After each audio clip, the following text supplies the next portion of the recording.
काहे बम काहे उदास बारो?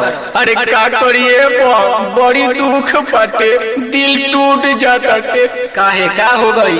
अरे जातनी बाबा के दरबार, उनका से अर्जी लगा, तू सुन ली हो। भोले बाबा विचार करी, भोले बाबा विचार करी।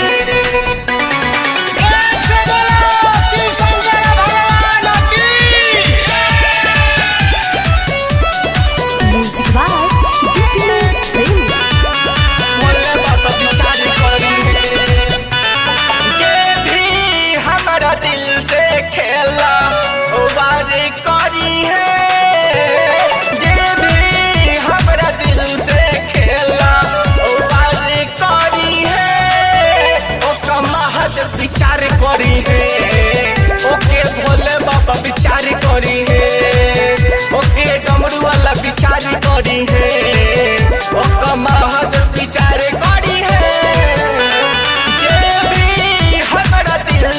खेला वारी करी है, जे भी हमरा दिल से खेला वारी करी है, ओका महद विचार करी है, ओके भोले बाबा विचार करी है, ओका डमरू वाला विचार करी है, ओका महद विचार करी है। भोले बाबा विचार करी है, भोले बाबा विचार करी है।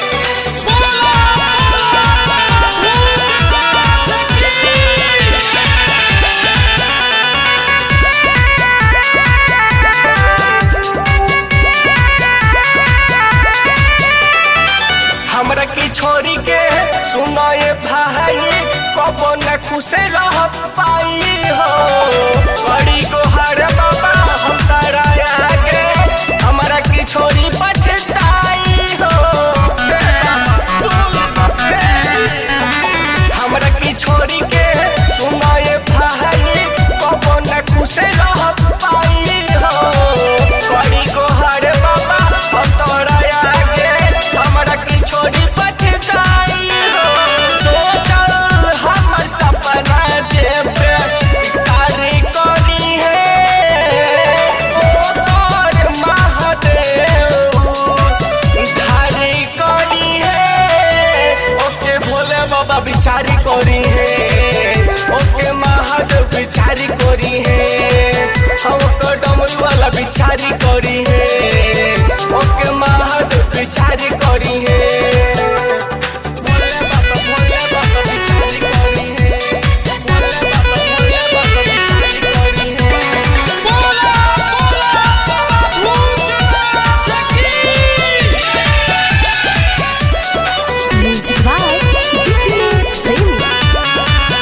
Recording studio Ekma. भइल बहाला गाँव मोहल्ला, हमारा ओकरा नाम के विपत की घहरी, हम का कहरी, भनी बात नाम ओकरा नाम से। भइल बहाला गाँव मोहल्ला, हमारा ओकरा नाम से विपत की घहरी, हम का कहरी, भनी बात नाम ओकरा नाम से। से बोलो नहीं कबो प्यार करी है, नहीं केहू के अत्याचार सही है, ओका महद विचार करी है, ओके भोले बाबा विचार करी है,